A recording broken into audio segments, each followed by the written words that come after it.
नमस्कार, दुपारचे 2 वाजतायत. बुलेटिनमध्ये तुम्हा सर्वांचं स्वागत. मी कल्याणी दीक्षित. बातमी आता सविस्तर पाहूयात.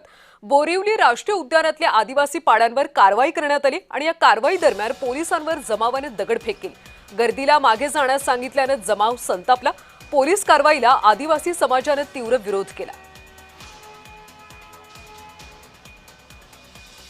आणि याबद्दल अधिकची माहिती देत आहेत आमच्या प्रतिनिधी ज्योत्स्ना गंगणे. ज्योत्स्ना, नेमका काय प्रकार घडला आणि सध्या काय परिस्थिती आहे?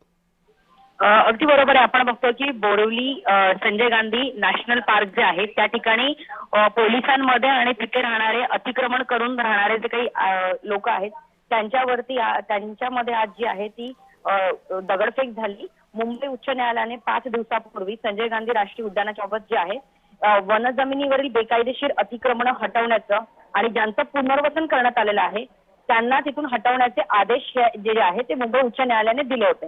त्या आदेशानुसार मुंबई पोलीस जे आहेत तिथे बोरिवली नॅशनल पार्क मध्ये जे अतिक्रमण करत आहेत त्या नॅशनल पार्काचं त्यांना हटवण्याचं काम पोलीस जे आहे ते करत होते, कारण उच्च न्यायालयाचे तसे आदेश होते.